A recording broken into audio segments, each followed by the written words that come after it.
Hello everyone, and welcome back to my channel. Today, I'm bringing you another emotional story about Lythica and Officer Hung, the journey of two ordinary people full of courage, kindness, and love. After long days at the provincial hospital taking care of little Tony, a miracle has finally arrived. The latest test results show that Tony's health and speech ability are improving remarkably. The doctor advised. At home, as long as his parents keep practicing with him every day, he'll soon be able to speak even more. Leaving the hospital with hearts full of joy and gratitude, Lythica held Hung's hand tightly. In her eyes shone a new kind of faith in a peaceful beginning after all the hardships they had faced. Back in their hometown, where the morning dew still lingers on the areca trees by the gate, Hung immediately began building their new home, a solid, bright house on the very land he had gifted to Lythica and her son. No more temporary shelter, no more fear of flooding each rainy season. Now, they are rebuilding their home with their own hands and their boundless love. Day by day, Hung worked with the builders, erecting beams and laying bricks. Lythica helped clean, mix drinks for the workers, and occasionally looked over to see Tony playing with a small pile of sand by the wall, her eyes glowing with happiness. But then, amid the joy, something unexpected seems to be lurking ahead. A stranger appears at the entrance of the alley, his gaze fixed on the half-built house. And perhaps, the story of Hung and Lythica is not as peaceful as they believe. Stay tuned for today's video to find out what happens next. Don't forget to like, comment, and subscribe to follow this heartwarming journey. Early in the morning, a gentle breeze drifted through the hospital veranda, carrying the faint scent of milk flowers mingled with the freshness of grass after a night rain. The soft footsteps of nurses echoed down the long corridor, blending with the rustle of medical charts and the rhythmic creak of rolling carts on the tiled floor. Rays of the rising sun streamed through the glass windows, lighting up little Tony's face as he sat quietly in his mother's arms, his cheeks flushed pink in the sunlight, his clear eyes shimmering as if they could feel the joy surrounding him. The doctor approached, his warm voice breaking the peaceful silence of the early morning. "Congratulations, your child's health has stabilized. He can be discharged today. Just make sure to maintain a proper diet and practice speech exercises every day, and he'll recover very quickly." Lythica lowered her head, her words of gratitude catching in her throat. Her arms tightened around her child, as if she feared that letting go would make the miracle fade away. Months of worry, sleepless nights, and endless days running everywhere for medicine and money, all of it rushed back in that single instant. A hot tear slid down her cheek, but it was a tear of joy, of relief after days and nights spent on the edge of exhaustion. Hung stood quietly beside them, watching the mother and child. He said nothing, only placed a gentle hand on Lythica's shoulder. In his eyes shimmered a mix of happiness and deep emotion. "So all our efforts were worth it, weren't they, Ca?" His voice was husky, trembling slightly, as though he was holding back tears. The three of them left the hospital just as the morning sun began to rise. Golden light spilled over the steps and reflected on the faded Pediatrics Department sign. Beyond the gate, cicadas began to sing, heralding a fresh new day. Hung wheeled out his old motorbike, brushed off the thin layer of dust on the seat, and helped Lythica and Tony climb on. The engine sputtered to life, then rolled smoothly out through the hospital gates. The wind brushed against their hair, carrying with it the crisp scent of the countryside. The road home stretched between two rows of bamboo, with drops of dew still clinging to the leaves, sparkling under the soft sunlight. Lythica, sitting at the back, held her child close, feeling the gentle rhythm of his heartbeat against her chest. Tony looked up, his eyes bright with wonder, and burst into laughter as he spotted a kite soaring high in the blue sky. That pure, ringing laughter echoed through the peaceful morning, mingling with the hum of the engine, the whispering wind, and the chirping of birds in the banana grove by the roadside. All the weariness, the worries, and the sleepless nights seemed to fade away.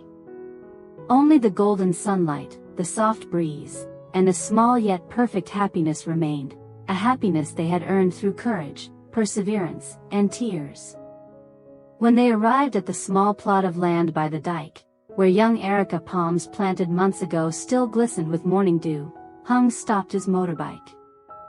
He stood silently for a moment, his eyes sweeping across the familiar ground, the land he had spent years saving for, drop by drop of sweat, coin by coin. Now it was cleared, the soil smooth and level, green shoots covering the surface like a soft carpet. In the distance, an old bamboo grove whispered in the wind, moss clung to its roots, and the tall stalk swayed gently as if sharing in his quiet joy. Ahead stretched a dirt path curving toward the rice fields, where the young grains were ripening, filling the air with the fresh, earthy scent of the countryside. The golden morning light shimmered on the areca leaves, wrapping the whole scene in a warm, serene glow. Hung turned to Housewarming, emotion and anticipation mingling in his eyes. His deep, steady voice broke the silence of the open sky. "I want this place to be our real home." Housewarming looked up at him, sunlight brushing across her cheek, revealing a soft smile. She said nothing, only nodded gently. Yet her eyes, calm and sincere, spoke volumes. In that gaze lay trust, peace, and a silent promise that she would stand beside him to build this happiness, no matter how hard the days ahead might be. The next morning, the rumble of trucks echoed through the quiet village. Loads of bricks, sand, and steel arrived one after another, leaving trails of red earth behind. The shouts of workers, the roar of concrete mixers, the hum of wind and birdsong, all blended into a lively symphony of new beginnings. Dust floated in the sunlight, glimmering like mist, and faces, though smudged with sweat and dirt, glowed with determination. Hung wore a safety vest, sleeves rolled high to his elbows, working side by side with the builders, carrying cement bags, pulling steel rods, mixing mortar, measuring every beam. Sweat drenched his back, his calloused hands cracked and rough, yet his face shone brighter than ever.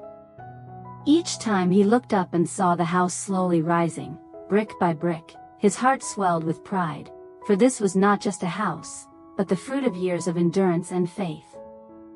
Housewarming was no less busy. Wearing a conical hat, she carried buckets of cool water to the workers, smiling as she said, "Please take a short break, everyone, have some water to rest a bit." From time to time, her small hand reached up to wipe the sweat off Hung's forehead, her eyes filled with both tenderness and admiration. By noon, smoke began curling up from the backyard kitchen. She had started cooking early, a clay pot of braised fish with galangal, black pepper, and chili simmered over the fire. Beside it, a steaming pot of sour snakehead fish soup and a bowl of golden pickled vegetables. The aroma spread across the yard, making the workers exclaim in delight. "Eat plenty, everyone. The braised fish is Housewarming's special dish today," Hung said proudly as he poured tea. The head mason laughed heartily, hands on his hips. "Well now, with food this good, who wouldn't work harder?" Another chimed in playfully. "With meals like this, no wonder the house will be finished in no time."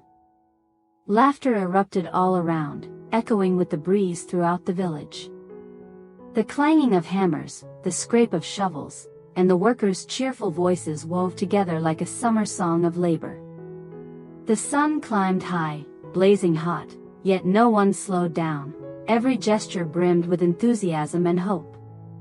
Amid that lively atmosphere, the house of Hung and Housewarming gradually took shape, every brick carefully laid, every wall rising higher with the passing days, every drop of sweat sinking into the soil like seeds of hope. On every face shone the same quiet joy, for they all understood, they were not just building a house. They were building a new life. A place where Tony's laughter would echo each morning. And where yesterday's worries would finally turn into peace. That night, the sky was draped in a deep, velvety blue, so still, so vast, that even the rustle of leaves along the young Erica palms by the road could be heard clearly. A full moon hung suspended above, casting a soft silver glow over the unfinished construction site. Every steel beam, every raw brick shimmered faintly under that light, as if clothed in something new.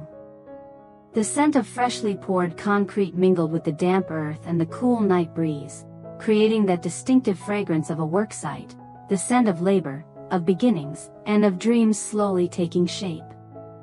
The wooden molds were still damp, gleaming like rainwater beneath the moon.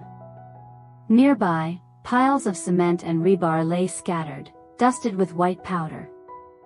The whole site was quiet now, only the faint clinking of metal swayed with the wind, blending with the hum of crickets in the fields and the occasional bark of a distant dog echoing from the neighboring hamlet.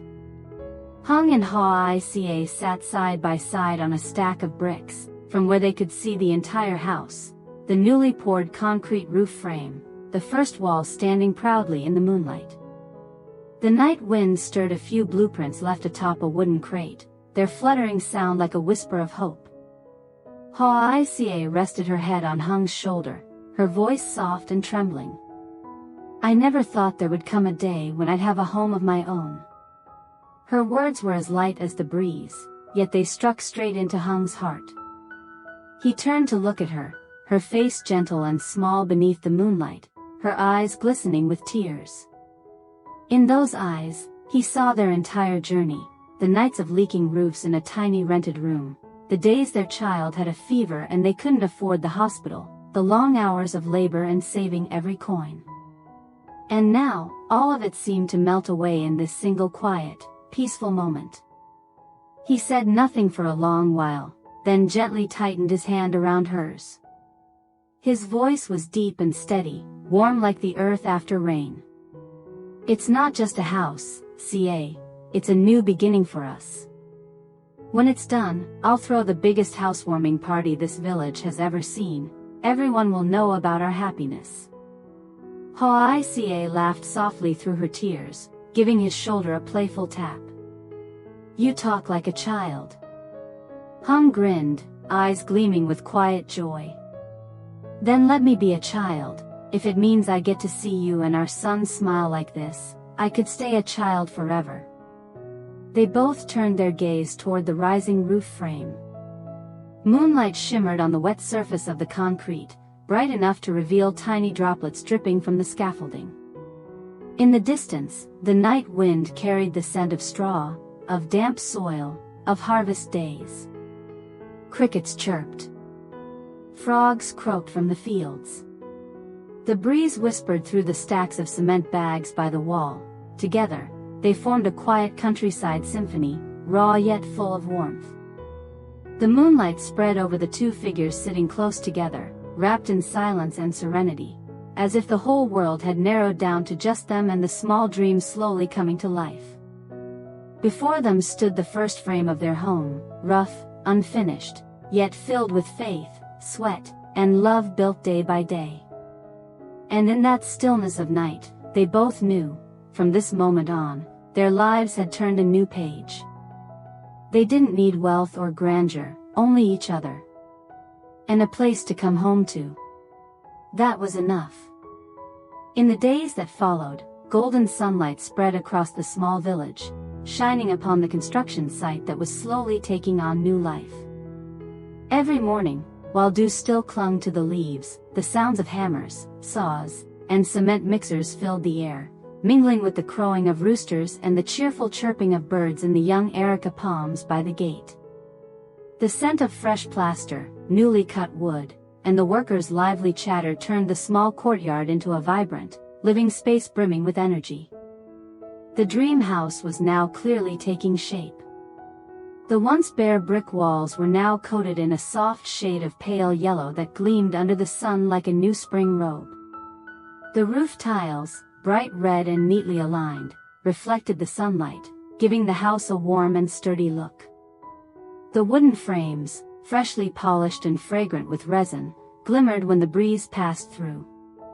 On the window ledge, Hung had told the workers to leave a small space for Housewarming to plant her favorite purple flowers, the same kind she loved since the early days they met. Tony, of course, was the heart of everyone's joy.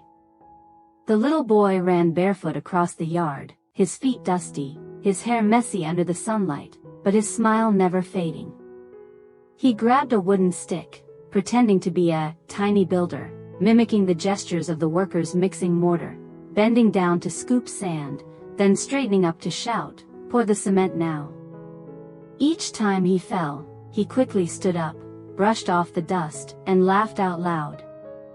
His bright laughter mingled with the rhythm of work, creating a cheerful, peaceful melody that warmed every heart. Housewarming was constantly on her feet. She woke up early to prepare food for the workers, brewing a large pot of lemonade and making several plates of sticky rice cakes to serve during breaks. Whenever she saw someone getting tired, she would gently hand over a glass of cool water with a kind smile. "Please drink some water, it's really hot today." The scent of fresh lemons filled the courtyard, blending with the aroma of new roof tiles and the cool breeze from the rice fields. The head builder laughed heartily, his voice booming across the yard. "Thank you, Miss CA. This lemonade is so good. With care like this, no wonder the house will be done in no time." Everyone burst into laughter. Voices mixed with the hum of drills, the soft splatter of mortar, and the shuffle of slippers on the brick floor, the ordinary sounds of work, but wrapped in happiness. Standing in the corner of the yard, Hung held the blueprint in one hand, checking every detail while smiling quietly. Each day brought new progress. The walls rose higher, the yard grew wider, the structure more solid. Warm pride filled his chest. He wiped the sweat from his forehead, his eyes resting on Housewarming, who was pouring water nearby, her hair fluttering softly in the breeze, while Tony ran around laughing. That simple, perfect image made all the hard work worth it. A breeze drifted in from the far fields, carrying the scent of young rice and the distant songs of birds. A few children from the village ran past, calling out excitedly, "Uncle Hung's house looks so pretty. When it's done, can we come play?" Hung laughed heartily and replied, "Of course. When it's finished, you can play here anytime you want." By noon, the sun blazed bright and golden. Beneath the shade of the areca trees, sweat glistened on everyone's foreheads, sparkling in the light. They sat together for lunch, eating and laughing cheerfully. The rustling of the new roof tiles and the sound of laughter filled the sunny air with warmth and life. And amid that lively scene, Hung and Housewarming's house continued to rise, not just built from bricks, cement, and steel, but from love, perseverance, and hope. Every hammer strike, every brick laid, was like the steady beat of a heart, building, little by little, the home called happiness. That night, a cool breeze drifted in from the fields, carrying with it the scent of fresh grass and gently stirring the areca leaves swaying by the porch. The new house still smelled faintly of lime and freshly cut wood, yet the soft golden light spilling through the window made everything feel strangely warm and familiar, as if it had always been home. Out in the yard, Hung and Housewarming spread a small mat on the ground. Tony lay between them, breathing evenly, his cheeks flushed after a long day of play. The little boy slept soundly, still clutching the wooden toy Hung had carved for him a few days earlier. Above them, a crescent moon hung in the clear sky, casting a gentle glow that seemed to protect the little family beneath it. Hung leaned back against the porch pillar, his gaze fixed on the new light fixture he had installed that afternoon. Its soft yellow glow reflected across their faces, shimmering in their eyes and along the faint curve of their smiles. The quiet was so deep that only the chirping of crickets beneath the grass, the croak of frogs in the distant fields, and the rustle of bamboo leaves could be heard in the breeze. Housewarming looked at her sleeping son, then turned to Hung, her voice soft as mist. "Tomorrow, I'll make sweet mung bean soup and sticky rice cakes. We should invite everyone to come celebrate. Let the neighbors know the house is finally finished." Hung smiled, his eyes wandering toward the end of the road where moonlight spilled over the small village roofs. His voice was low but firm, filled with quiet conviction. "It's not just a celebration, CA. I want to hold a real housewarming, invite all our relatives, friends, the whole village if we can. I want everyone to see that even after the storms, we can rebuild this home, with love and faith." Housewarming turned toward him, her eyes glistening with tears. The lamplight reflected in them like tiny stars. She gently took his hand, her lips curling into a small, peaceful smile, the smile of someone who has weathered every storm and finally found a place to rest her heart. The night breeze carried the faint scent of areca blossoms, mingling with the warmth of the air and the rustle of leaves. Tony stirred in his sleep, his lips moving softly, as if dreaming of something sweet. The golden light from the window fell over the three of them, small figures bathed in a gentle glow of tenderness and hope. On the ground, traces of cement dust and a few stray bricks still lingered, reminders of the hard work that had built this home. Their hands, intertwined and steady, rested quietly between them, firm and sure, just like the faith they had built together. Stay tuned for the next episode, The Little Porch of Happiness. As the dream house nears completion, the grand housewarming celebration finally begins, where hundreds of relatives, friends, doctors, and police officers gather together to witness the moment Hung and Housewarming write the most beautiful ending to their journey of faith and enduring love. Xin chào tất cả mọi người đã quay trở lại với kênh của mình. Nay mình tiếp tục đưa đến video về tập tiếp theo về câu chuyện quản lý Hoài Ca và cảnh sát Hùng. Mấy hôm nay thì cũng không có nội dung gì đặc biệt, thì vẫn là tiếp nối những nội dung trước kia. Khi Hùng và Hoài Ca đã mua được miếng đất mới thì cả hai bắt đầu nghĩ đến việc xây dựng nhà cửa. Thì cả hai đã bắt đầu xây dựng một ngôi nhà mới cho cuộc sống. Tại vì ngôi nhà cũ của Hoài Ca thì nó ở khá gần bờ sông, với lại nó cũng chỉ là một ngôi nhà gỗ thôi, thì nó cũng không được kiên cố do bữa nay ngập lụt và nó gây tới sạt lở ở khu vực bờ sông rất là nhiều. Thì Hùng đã mua tặng cho Hoài Ca một miếng đất mới, thì Hùng dự định là sẽ xây một ngôi nhà thật là khang trang kiên cố, cũng như là sẽ xây bằng xi măng, gạch các thứ để cho nó chắc chắn. Vậy thì hành trình sẽ ra sao? Hãy cùng đó xem tập sau nhé mọi người. Tạm biệt mọi người.